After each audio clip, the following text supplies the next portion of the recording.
Irmãos, abra a Bíblia de vocês em Gênesis 38. Eu venho falado muito, acho que nas duas últimas mensagens que eu trouxe, eu falei sobre identidade. E a identidade, nós temos a nossa identidade, ela é formada, ela é formulada a partir do nosso genótipo. O genótipo nada mais é do que o seu código genético. E o fenótipo é isso que a gente consegue observar.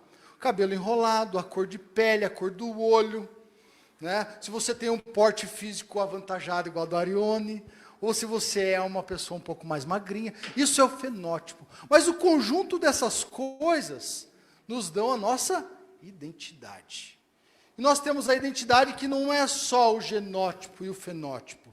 Nós temos uma identidade que vai além disso, que é a identidade espiritual, que é a identidade que Cristo Jesus nos dá.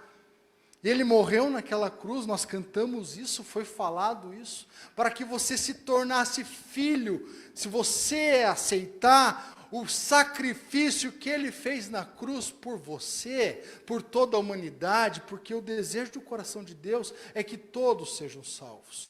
Esse é o desejo do coração de Deus. A partir desse momento que você aceita a soberania dele na sua vida, o sacrifício que ele fez naquela cruz por mim e por você, você passa a ser filho adotivo de Deus. Então você tem uma identidade, não somente uma identidade mundana, você tem uma identidade de filho, filho adotivo de Deus. E o que Satanás quer? Satanás quer arrebentar a tua identidade. Ele não quer que você se pareça nem um pouco com Deus Altíssimo. Porque Deus, em Gênesis 1, 26, disse: façamos o homem a nossa imagem e semelhança. Façamos o homem a nossa imagem e semelhança. Eu imagino ele pegando aquela massa de barro, aquele pó, e moldando o ser humano no Éden. O primeiro homem, Adão, moldando com aquele carinho todo especial. Faz o narizinho, faz a boquinha, faz a orelhinha, faz o cabelo, desenha todo Adão. E por fim ele sopra o fôlego da vida. Ele dá uma identidade para Adão, uma identidade espiritual. Mas o espírito de moralidade que está nesse mundo, porque o Deus desse século quer acabar com esse mundo. Obrigado, Ariane. Ele quer tirar a nossa identidade.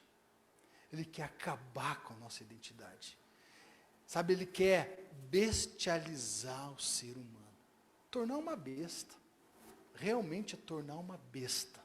Bestialização daquilo que Deus criou.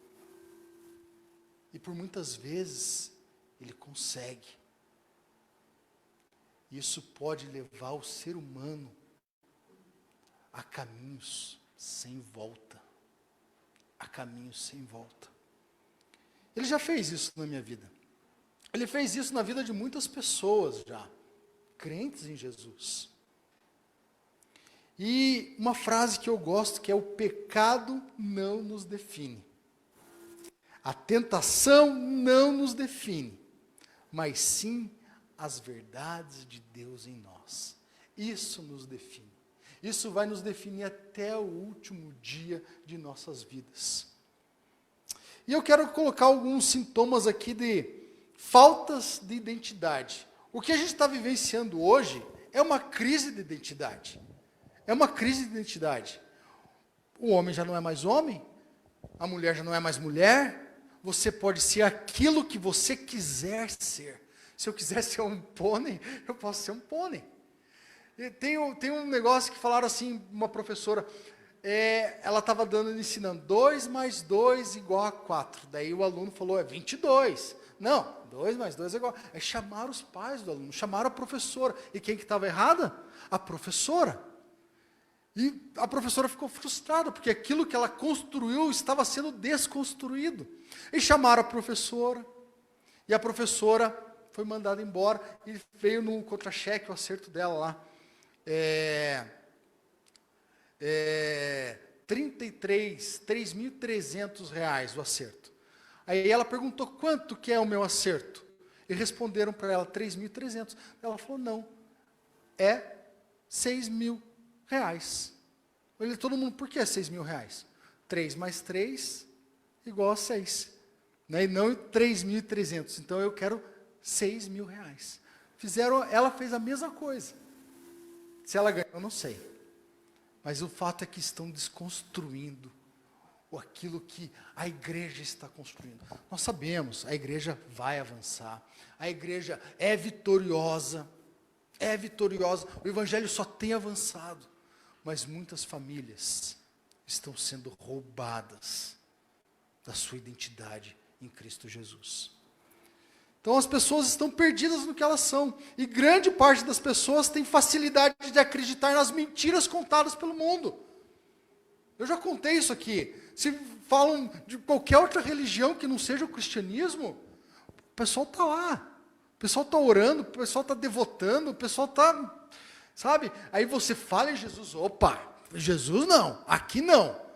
Aqui não. Jesus faz uma barreira. Então as pessoas acreditam na mentira que Satanás conta. Inferioridade, superioridade é sintoma de falta de identidade. Né? Falsas crenças, vitimização. Vitimização então, pessoal. Está cheio de vitimização. Né? O tal do mimimi. Né? Mimimi para lá, mimimi para cá. É vitimização para todo quanto é lado. Desconstrução daquilo que a família tradicional... Nós vivemos novos tempos, claro. Né? Nós usamos recursos tecnológicos. Para alcançar... enfim, nós temos que caminhar de acordo com a modernidade. Nós temos, né, senão a gente fica para trás, não dá. Mas Satanás ele está desconstruindo aquilo que a família tradicional vem trazendo. Então o vitimismo é um sintoma. Né? A síndrome da infância desprotegida, sem afirmação paterna. Em Mateus 3, 16 e 17, quando Jesus é batizado, nós vemos a essência da trindade ali. Jesus é batizado, vem a pomba, né, com o Espírito Santo em forma de pomba, e uma voz brada do alto. Esse é o meu filho amado em quem me comprazo. E logo em seguida ele vai para o deserto ser tentado 40 dias. E o que Satanás quer fazer? Ele quer acabar com a identidade de Jesus e fala, se tu és filho de Deus. A dúvida, se tu és filho de Deus, transforma essa pedra em pão. Se tu és filho de Deus, pula daqui de cima que você dará a ordem, teus anjos eles vão te pegar. Ele quer acabar com a identidade. Ele tentou Jesus. Imagine o que ele pode fazer comigo e com você. Devastar a nossa vida. Devastar a nossa vida. E não pense que isso é difícil. Eu vou na igreja todo domingo. Eu oro todo dia. Um vacilo pode nos arruinar. Vigiem. Nossa luta não é contra a carne, é contra sangue. Vigiem. Satanás entra onde não tem afirmação paterna. Insegurança, autoafirmação, necessidade de provar que você é alguma coisa. Se você precisa provar que você é alguma coisa, você não é. Você não precisa provar nada. Aquele que te criou sabe quem você é, porque você tem identidade. Uma identidade formada em Cristo Jesus. Glória a Deus. Amém? Amém? Amém? Se Ele te formou, você não precisa provar nada para ninguém. Controle, egocentrismo, dissimulação da realidade. Você vive uma mentira. Diferente daquilo que você prega. A mesma coisa eu pregar aqui e viver o oba-oba lá fora. Né, que me olha e fala lá, o Cadu não é aquilo que ele prega não. Pastor Cadu. Né? E muitos são assim. Vamos à igreja, cantamos, como fizemos hoje, lindo o louvor de hoje, adoração poderosa, falou muito ao meu coração. Mas isso já não nos desafia mais. Você vai à igreja, você cultua, você ora, você jejua, mas já não te desafia mais. Você tem preguiça de mudança, você tem preguiça de mudar. Que a palavra de Deus hoje, irmãos, eu não entrei na palavra ainda. Eu só dei uma pincelada do que é identidade. A identidade é um tema tão vasto que a gente pode explorar. Que a palavra de Deus hoje possa falar aos nossos corações, que não fale por mim, que eu não fale por mim. Infelizmente, tem vezes que a gente escuta coisas, a palavra não tem mais falado ao meu coração. Será que é a palavra que não tem mais falado ao seu coração, ou você não tem mais aberto o coração para a palavra? Fica a dúvida. Amém? Vamos orar? Deus, nesse momento, Senhor, eu quero me despojar de todo ser, de todo homem, de toda carnalidade aqui, Senhor. Eu convido o Senhor para estar aqui presente, Pai, visitando cada coração para ouvir a mensagem de hoje, Senhor. Em nome de Jesus, Pai. Essa casa é sua. Amém? Amém, meus irmãos. Gênesis 38. A história de Judá e Tamar. Gênesis 38, Judá e Tamar. Vamos pensar na história de Jacó. Foi falado hoje um pouquinho na IBD, sobre os patriarcas. Eu até achei que o Leong ia entrar um pouquinho nessa parte, nos filhos de Jacó. Jacó, ele enganou o irmão, Esaú. Sim, prato de lentilha, prato de comida. Ele vendeu a primogenitura, morrendo de fome. Ele enganou o pai depois, se passando por Esaú. Colocou pele de ovelha, né? Você pensa o cheiro para o pai, falou assim, não, mas não parece, mas está com cheiro. Foi enganado, auxiliado pela mãe, enganou. Viveu num contexto de fuga, fugiu, foi lá para o seu tio, foi enganado pelo tio, trabalhou 7 anos pela Lia, depois trabalhou 7 anos pela mulher que amava, foi enganado, depois foi embora, fugiu no meio da calada da noite, levou tudo. Depois ele encontra com Esaú, manda presentes na frente, vai quebrantando o coração do irmão lá, vai quebrantando. Manda um pouco, depois manda mais um pouco. Quando ele chegar até mim, o coração dele já está quebrantado, né? Eles se abraçam, se amam. Foi falado de Esaú hoje na IBD. E daí ele tem filhos. Os filhos. Rubem, filho viril, engana ele. Rubem, ele tem intimidade com a concubina, com a mulher do seu pai. Depois, Simeão e Levi pegam um povo lá e matam todo mundo, a espada. Siquém, povo de Siquém, porque eles estupraram a irmã deles. Fizeram justiça com a própria mão, com as próprias mãos. Aí teve o 4º filho, Judá. Aí vem José. José era o último. José tinha sonhos. Meus irmãos, eu sonhei que os feixes de vocês se curvavam para os meus. Isso, aquilo. Os irmãos, puxa vida, lá vem o sonhador. Né? Lá vem, agora tem uma túnica colorida naquela época, naquele contexto. Se você ganhasse uma túnica colorida, você era o cara. Você era o cara. Morreram de inveja do irmão. Vamos matar esse cara. Rubem fala, não vamos matar, jogue no buraco. Rubem deu uma saidinha. E Judá fala, então vamos vender para essa galera aqui, que está indo para o Egito. Venderam José. Nesse tempo que venderam José foi para o Egito. A história de José se desenrola no capítulo 37. De repente vem o capítulo 38. A história de Judá e Tamar. Eu imagino que Judá fugiu, porque no versículo número 1 diz o seguinte, nós vamos lendo, vamos expondo, e a gente vai acompanhando, amém? Por essa época, Judá deixou, em outras versões, fugiu. Deixou seus irmãos e passou a viver na casa de um homem de Adulão chamado Ira. Ele fugiu, ele não aguentava mais. Chegaram para o pai dele, Jacó, falaram, Jacó, pai, essas vestes aqui, vê se é do teu filho, José, cheio de sangue. Vê se é dele. Olha a hipocrisia. Já estavam fazendo o velório de José, o Judá não aguentou. Judá falou assim, eu vou embora daqui, porque meu pai está chorando. Meu pai falou assim, agora eu não vivo mais. Rasgou as roupas, veste, falou, eu não vivo mais. Eu só vou me encontrar no Hades, no inferno, né, no lugar dos mortos, com o meu filho, no lugar dos mortos. Com meu filho eu não tenho mais alegria. Jacó entrou numa depressão profunda. Depressão profunda. Imagine, pô, ele tinha mais outros filhos, eu sei. Ele tinha que se alegrar porque ainda tinha mais outros filhos. Eu não imagino a perda de um filho amado. Eu passei quase por isso. Quase por isso. Eu sofri tanto.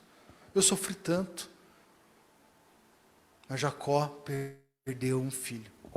Na cabeça dele. Mas no coração dos irmãos ele já tinha matado José, né? Já tinha matado.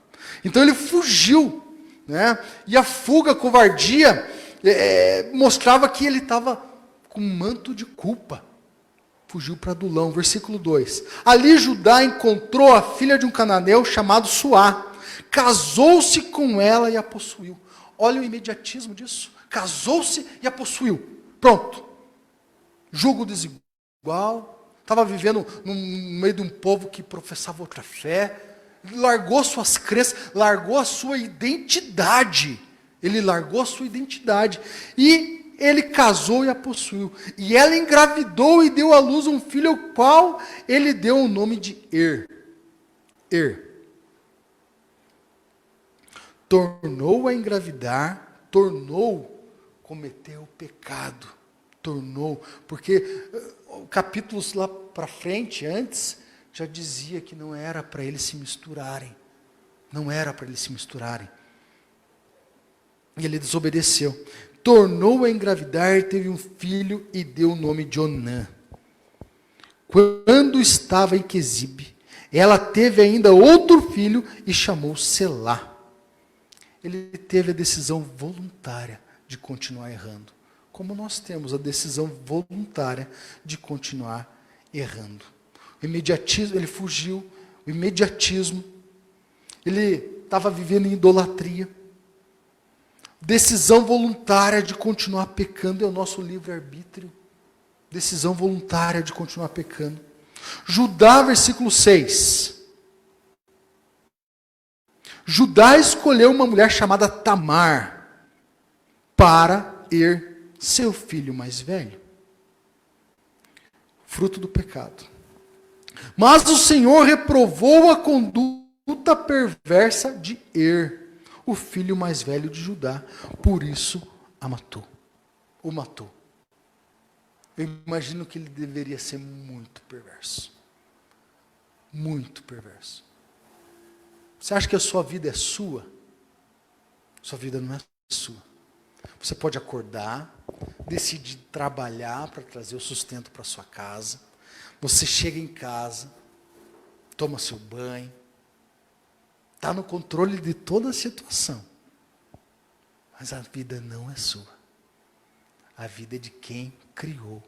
A sua vida pertence a Deus. Se Deus quiser me levar agora, Ele me leva agora. E se esse cara, o não estava nos propósitos de Deus, não iria cumprir os propósitos de Deus, prove a Deus levar. A sua vida não é sua. Não é sua. Você tem um Criador. Você tem uma identidade. Sua vida não é sua. Eu imagino quão perverso ele é. E o fruto do pecado dele, ele não sobreviveu. Então Judá, versículo 8, disse a Onã: case-se com a mulher de seu irmão e cumpra as suas obrigações de cunhado. Naquela época existia uma lei chamada lei do levirato. Levir significa cunhado. A lei do levirato significa, se eu, primogênito, morro, deixo a minha esposa sem filhos, o cunhado tinha que assumir, casar com ela, e o primeiro filho não seria do cunhado, seria meu que estou morto. Deu para entender? Sim? É assim que funcionava. para que o meu nome, Carlos Eduardo Martins, não fosse apagado da memória. Era assim que funcionava. Então, ele falou para Onã, cumpra o seu dever de cunhado. E Onã também era perverso aos olhos do Senhor. Muito perverso. Ele judiou de Tamar. Todas as vezes ele judiava de Tamar. Continuando. Versículo 9, né? Versículo 8, então Judá disse a Onã, case com a sua mulher do seu irmão e cumpra suas obrigações de cunhado para com ela e dê uma descendência ao seu irmão. Mas Onã sabia que a descendência não seria dele. Olha lá, ele sabia que a descendência não seria dele, mas sim de seu irmão. Toda vez que possuía a mulher do seu irmão, derramava o sêmen no chão para evitar que o seu irmão tivesse descendência. O Senhor reprovou o que Onã fazia e por isso matou ele também. Cada vez Judá estava mais distanciado do propósito do Senhor. Onã não foi morto porque ele derramava o sêmen no chão. Ele foi morto pelo egoísmo dele. O pecado, ele estava se repetindo. O filho mais velho, primogênito, ele ia ter herança dobrada. Então ele não queria que o filho tivesse herança que o pai ia dividir com ele. Só ia ter ele mais o irmão mais novo. Agora mais um terceiro, vai ter que dividir em 3. Era para dividir em 2. Então Deus matou esse homem, Onã. Disse então a Judá. O que nós podemos evidenciar aqui, meus irmãos, é o padrão familiar destrutivo sendo passado de geração a geração. Aqui eu quero desmistificar muita coisa. Existe maldição hereditária. Já ouviram falar nisso? Não existe maldição hereditária. Não existe. O que existe, meus irmãos, é o pecado hereditário. Você aprende a pecar. Você aprende a pecar. Uma vez que você conheceu Jesus Cristo, toda a maldição está lá na cruz. Tudo acabou. Tudo acabou. A partir do momento que você entrega a sua vida para Jesus Cristo, não há mais maldição na sua vida. Amém? Aprendam isso hoje, igreja. Amém? Não há mais maldição. O que existe é o pecado hereditário. Aquilo que meu pai fazia, eu reproduzo. Por muitos anos eu reproduzi pecados hereditários. Por muitos anos reproduzimos pecados hereditários. E isso é um processo de conversão, processo de santificação, qual nós estaremos diante de Deus e vamos falar: Deus, me santifica por completo. Amém? Por completo. Não existe maldição hereditária. Aprendemos isso hoje? Glória a Deus. Amém. Versículo número 11. Diz o seguinte: disse então Judá a sua nora Tamar: more como viúva na casa de seu pai, até que meu filho Selá cresça. Porque temia que ela viesse a morrer como seus irmãos. Assim Tamar foi morar na casa do pai. Tamar era problema de Judá. Judá colocou a culpa em Tamar. Olha, essa mulher é perigosa, hein? Morreu um filho, depois morreu outro filho, e eu não quero perder o terceiro. A culpa é de Tamar. Ele não assumiu a bronca. Ele não assumiu a culpa. Esse é um dos grandes problemas da fuga, de não assumir seus próprios erros, de jogar para o outro: a bola é tua aqui, que eu não quero nem saber. Quem tinha que cuidar de Tamar é ele. E ele falou: vai lá para a casa do teu pai, se vira lá. Ele não assumiu a responsabilidade de cuidar da sua família, de Tamar. Tamar ficou jogada no mundo. Não tinha filho, viúva, já não era mais virgem. Poxa vida. Naquele contexto, ela não tinha mais futuro. Não tinha mais futuro. Resultados devastadores. Olha a vida de Judá. Judá, ele falou, vamos vender José. Fugiu porque, enganando meu pai. Chegou lá com as vestes de José. Ó, José, pai, ó, essas vestes, reconhece, é de teu filho. Enquanto essa história está acontecendo, Judá está lá no Egito, José está lá no Egito. 20 anos tem essa história aqui. Desde da venda de José até esse término de Judá. Tem 20 anos. Então as coisas estão acontecendo paralelas. Estão acontecendo e ele só vai caindo.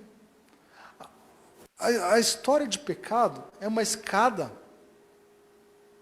que nos leva para baixo. Tem muitos degraus. Tem muitos degraus, meus irmãos. Muitos degraus. Não assumiu o próprio erro. Filhos perversos.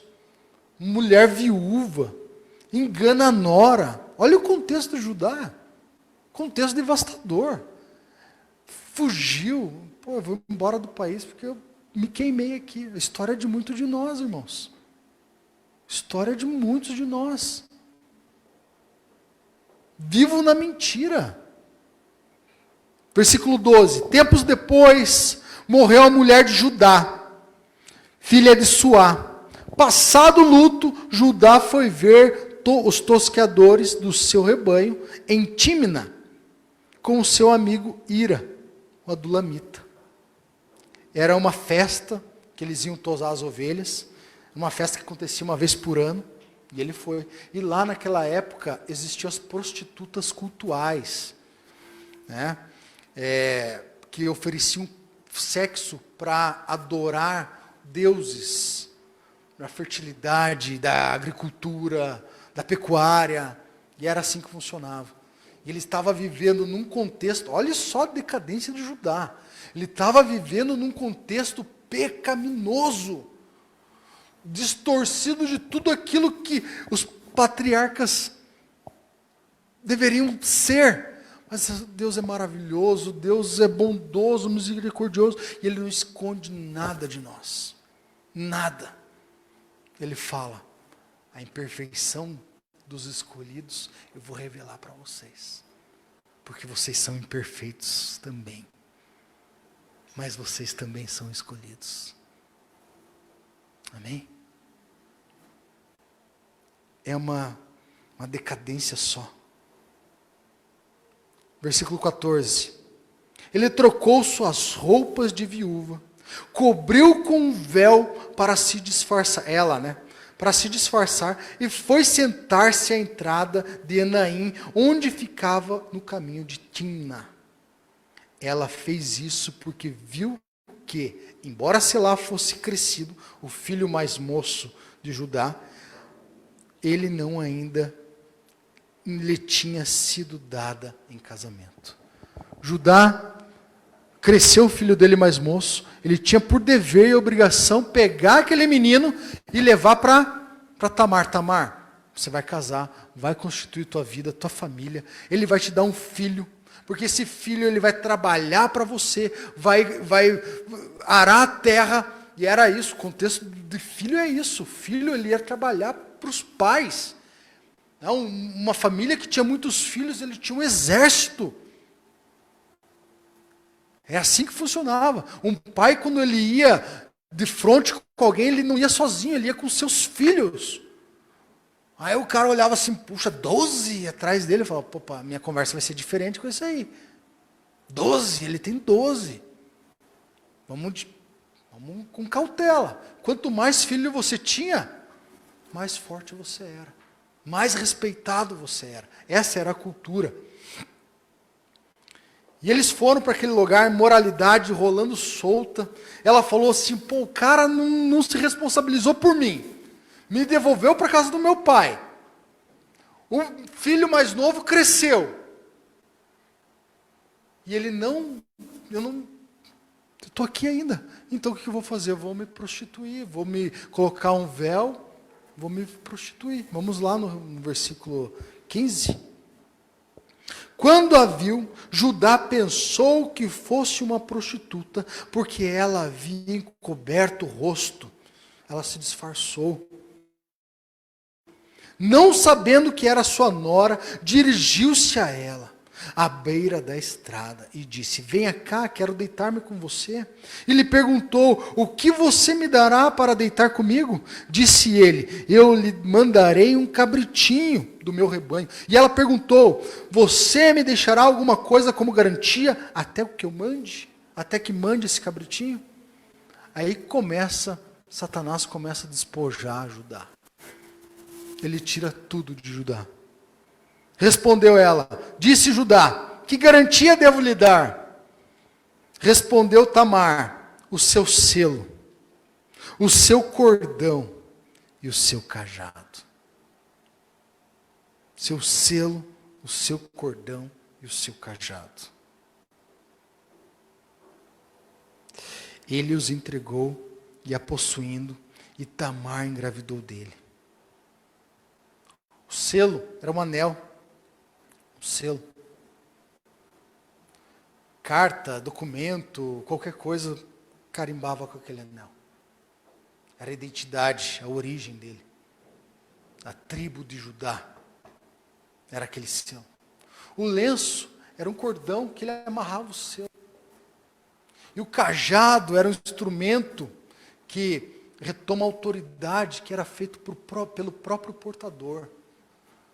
Se eu tivesse um cajado naquela época, eu teria que fazer o meu cajado. Aquilo representava autoridade.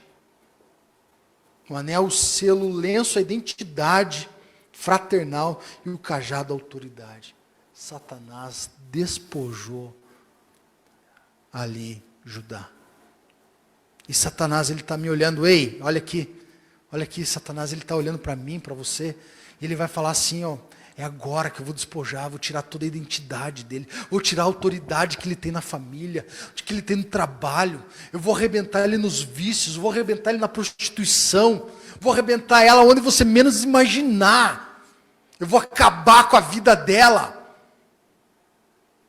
Enquanto Jesus Cristo não voltar, eu vou causar o maior estrago possível. Eu vou despojar toda a autoridade que Deus deu para ela, Deus deu para ele. Eu vou tirar a identidade de filho dele.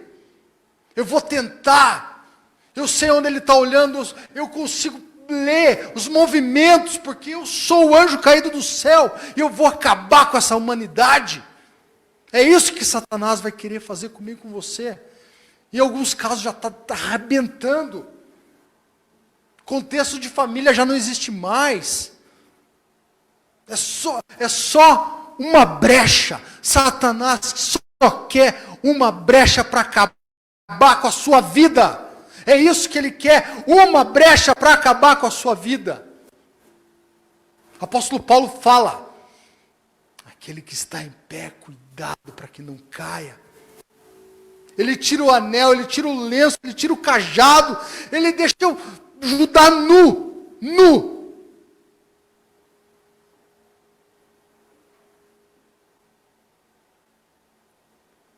Se a gente vacilar, a gente vai estar nu também. Sabe? Se a gente vacilar, a gente vai estar naquela escada, nos arrebentando. Acabando com a minha, com a tua vida. É a história de muitos de nós, irmãos. Mas a gente tem que ter humildade. Humildade de reconhecer que sem Jesus a gente não consegue sair do lamaçal do pecado. E aí Jesus, ele vê você todo sujo naquela lama lá, ó, e ele estende a mão para você e te tira do buraco. É só ele que estende a mão e tira você daquele contexto miserável. É só ele. Se a sua ficha ainda não caiu, que é só ele, está na hora de acordar. Acordar para a vida. O tempo está passando. Eu sou novo demais para aceitar Jesus. Eu tenho muito trabalho. Eu sou velho demais. Agora. Jesus está te chamando faz tempo. Se você está aqui hoje, é porque Ele tem um propósito na sua vida. Ele tem um propósito na minha vida, na sua vida. Para de viver como se Ele não existisse. Ou você vem hoje no culto, você louva, mas isso já não incomoda mais teu coração amanhã, como tanto fez, como tanto faz. Não é assim que nós fomos chamados para viver o Evangelho. Não é dessa maneira. Podridão, é isso que a gente está vivendo. Ele tira a tua identidade espiritual. Você já não sabe mais quem você é. Você olha no espelho, você não sabe quem você é. E o culto passado eu falei, igreja, repita comigo, eu sou filho amado de Deus. Já tem 1 mês, 2 meses que eu estou batendo nessa tecla de identidade. Eu sou filho amado de Deus. Então vamos agir como tal. É sério isso, porque, meus irmãos, o mundo está girando. Gente dentro da tua casa está perdendo a vida para Satanás.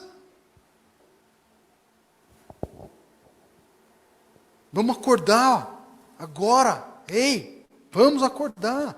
Ele nos despoja, Ele tira tudo que a gente... Tudo que vocês imaginarem. Ele precisa de uma brecha.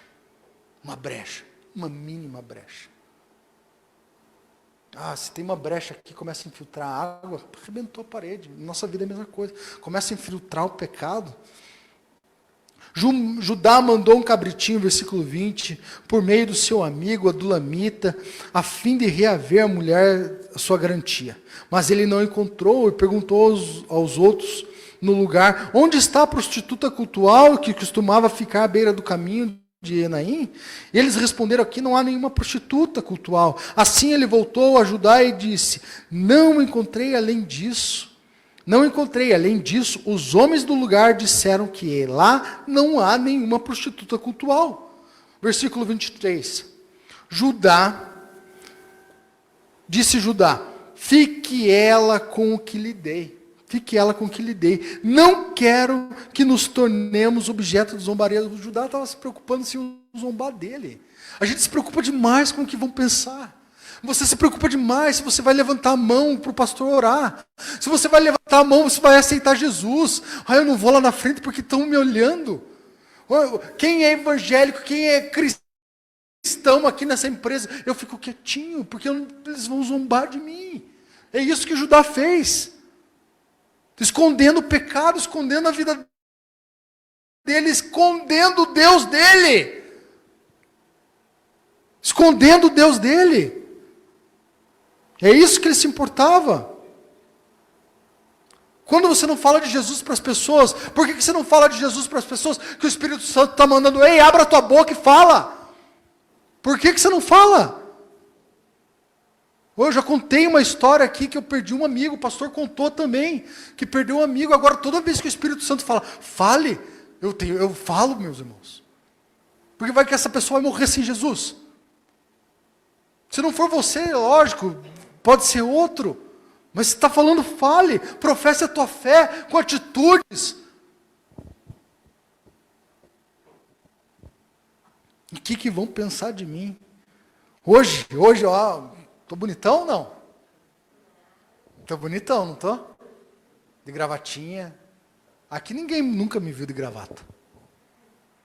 E eu olhei para aquelas gravatas lá, eu falei, Deus, eu tenho tantas gravatas aqui, eu não uso. Hoje eu vou usar gravata.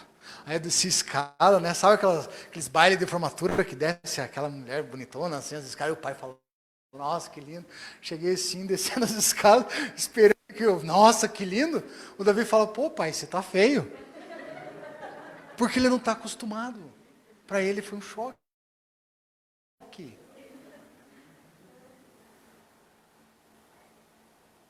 Sabe, meus irmãos?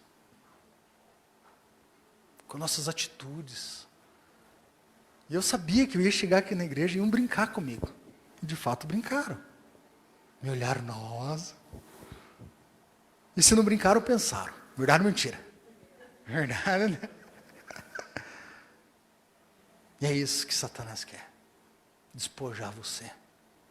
Quer tirar teu lenço, teu cajado, tua autoridade. Cerca de 3 meses depois, 24, disseram a Judá: sua nora Tamar prostituiu-se. Olha só. Vocês já estão imaginando, né? E na prostituição ficou grávida. Disse Judá: tragam para fora, queimem-na viva. Olha. Tragam para fora e queimem-na viva. Misericórdia. Onde há pecado, há morte.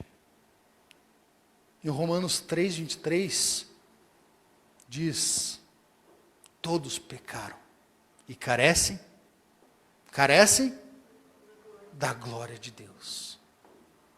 Todos pecaram. Eu pequei, todos pecaram. Em Romanos 6, 23, há condenação. Onde há pecado, há morte. O salário do pecado é a morte. Já estou terminando, meus irmãos. O salário do pecado é a morte. E ele estava condenando a nora dele. Quando ela estava sendo levada para fora, mandou o seguinte recado ao sogro: estou grávida do homem que é dono dessas coisas. Olha que história, olha que ensinamento, meus irmãos. E acrescentou: veja se o Senhor reconhece de quem pertence este selo, este cordão e este cajado. –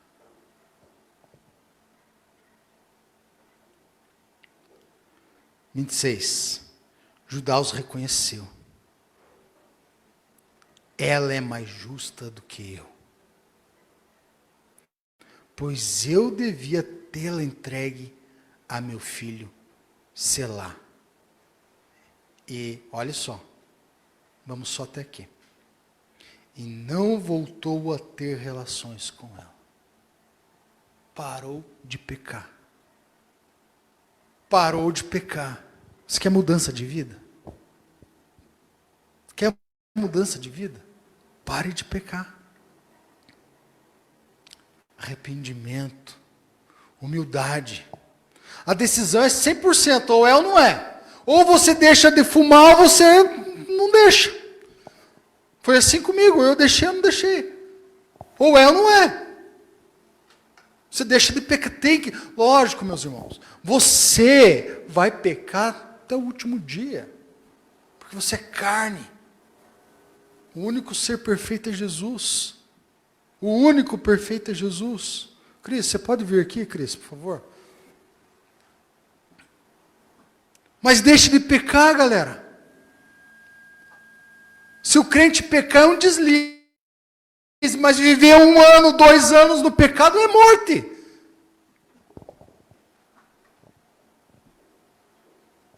A gente peca, claro. Às vezes intencional, sem intenção, sem querer querendo. A gente peca. Mas você continuar insistindo naquele... É dar murro em ponta de faca. É forte essa frase, né? Imagina uma faca aqui e você ficar dando murro. Meu Deus do céu. Dá murro em ponta de faca. É necessário ter quebrantamento, meus irmãos. Essa história nos ensina.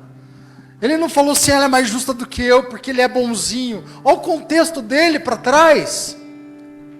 Mas dava para ver uma fagulha de mudança, porque ele não teve mais relações com ela. Ele parou de pecar. É isso que Jesus está te convidando hoje. Pare com a sua vida mundana. Pare com aquilo que me desagrada. Restabeleça uma conexão comigo. Restabeleça. Quero ler aqui um texto com vocês. Que está...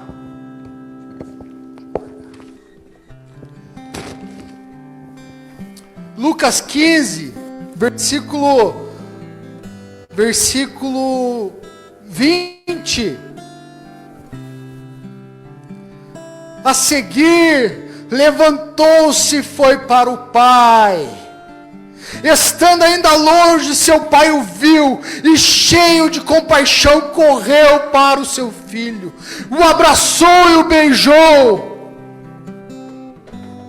O filho lhe disse: pai, pequei contra o céu e contra ti, não sou mais digno de ser chamado de teu filho. Mas o pai lhe disse aos seus servos: depressa, tragam a melhor roupa e vistam nele, coloquem um anel no seu dedo e calce os seus pés, tragam um novilho gordo e matem-no, vamos fazer uma festa e alegrar-nos, pois este meu filho morto voltou à vida,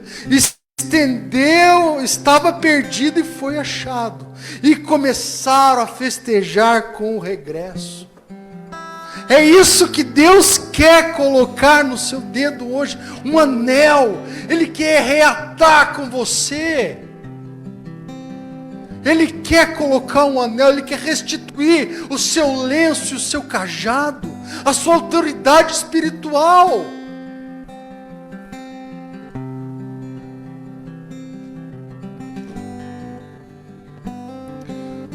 Deus, não deixe Satanás tirar o selo do Espírito Santo da tua vida. Vai sendo apagado. Às vezes a gente está tão frio espiritualmente que, sabe aquela chama que a gente tinha quando o Senhor chorou? O Espírito Santo dominou o seu ser, pastor. O Senhor chorou e se derramou em prantos. O Espírito Santo invadiu o meu ser. Eu entrei na igreja presbiteriana. Eu chorei, porque eu estava no mesmo dilema. Se o Senhor existe, me prova que o Senhor existe. E se você está aqui hoje é porque Ele existe. Que Ele quer mudar o teu contexto, Ele quer mudar o teu jeito de andar. Não deixe a brasa se apagar. Não deixe a brasa se apagar. A pandemia trouxe coisas maravilhosas. Onde não tinha igreja, tem igreja. Onde não tinha célula, tem célula. Nossa célula estava até nos Estados Unidos. Tinha gente lá clicando, pedindo oração. Lugares inimagináveis. Mas também trouxe esfriamento para muitos. Muitos irmãos estão frios espiritualmente. Não deixe a comunhão com os irmãos e com Deus se apagar, meus irmãos. Ele quer pôr um anel no teu dedo, uma aliança no seu dedo. Nós somos a noiva dele. E você quer retribuir isso? Ele não precisa das nossas retribuições. Não precisa. Você quer retribuir isso? Eu te convido, irmão, a vir aqui na frente. Meu irmão, minha irmã, te convido a você